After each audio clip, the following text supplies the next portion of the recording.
Disney's California Adventure 1.0 was known for its unique charm, and if you visited back then, you probably noticed the endless stream of puns scattered around the park.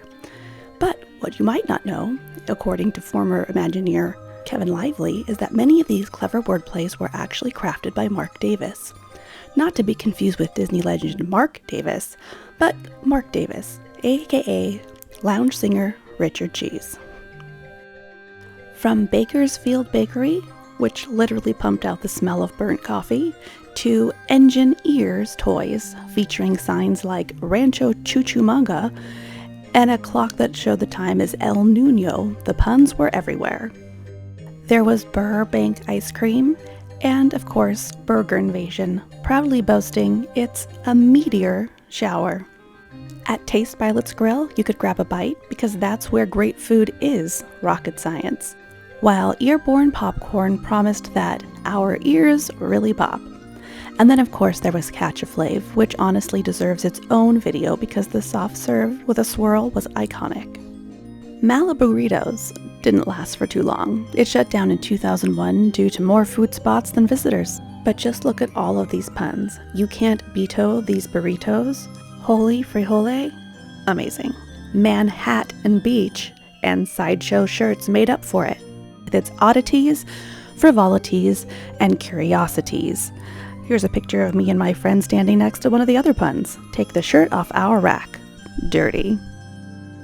Over in Hollywood, we had award wieners serving up the best wiener in a supporting role. Here's my friend Matt getting the joke, finally after 10 years. Good job. And let's not forget all of the other clever nods to Hollywood in Hollywoodland. There was Phil M. Noir Detective Agency, Gone with the Chin for all your plastic surgery needs, The Souvenir Itch, a play on the 7-year itch, Dial M for muscle workout, and of course, Ben Hair, an epic salon. And of course, no discussion about DCA's original puns would be complete without discussing the phallic-shaped Philip A. Couch casting agency sign. A cheeky nod to the casting couch.